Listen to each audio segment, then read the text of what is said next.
تو ڈاکٹر صاحب جو ہمارا جی ڈی پی گروتھ جو ہمارا متاثر ہو سکتا ہے، یا جو ٹیکس کلیکشن کا ٹارگٹ ہے سالانہ، جو ہم ظاہر ہے آئی ایم ایف سے کوئی بھی ڈیل کرتے ہوئے ان کے سامنے یہ نمبرز کی صورت میں رکھتے ہیں، تو ان پر تو آئی ایم ایف کو تشویش نہیں ہوگی چونکہ اب یہ سارے نمبر ایڈجسٹمنٹس کی طرف جا رہے ہیں؟ جی دیکھیں، اگر آپ کلیئرلی یہ ڈیمونسٹریٹ کر سکیں کہ کوئی امپیکٹ سیلاب کی وجہ سے آیا ہے، یا ماضی میں جب بھی ہمارے ساتھ کوئی اس طرح کا ون آف سانحہ ہوتا ہے، چاہے وہ کووڈ ہو، چاہے وہ زلزلہ ہو، یا کوئی اور اس طرح کی چیز کہ جو آپ کلیئرلی دکھا سکیں کہ اس کی وجہ سے باقی ہمارے نمبرز متاثر ہوئے ہیں، تو آئی ایم ایف ہسٹوریکلی کافی حد تک انڈرسٹینڈنگ رہتا ہے. تو اس کی مجھے یعنی آئی ایم ایف پروگرام کی حد تک مجھے پریشانی نہیں ہے، کیونکہ وہ سیلاب کو اکوموڈیٹ کرتے ہوئے نظر آ رہے ہیں مجھے. لیکن مثال کے طور پر آپ کو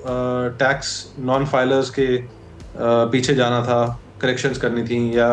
مثال کے طور پہ آپ کے اسٹیٹ اونڈ انٹرپرائزز کے اندر کوئی کریکشنز کرنی تھیں، پرائیویٹائزیشن کرنی تھی، آپ نے اپنے پروونسز کے ساتھ فسکل ارینجمنٹ کو کوئی نیا پیٹرن دینا تھا. وہ بڑے کام جو کرنے والے ہیں وہ ابھی تک اتنی تیزی سے نہیں ہوتے ہوئے نظر آ رہے، اور ان کا کیونکہ فلڈ سے تعلق نہیں ہے، تو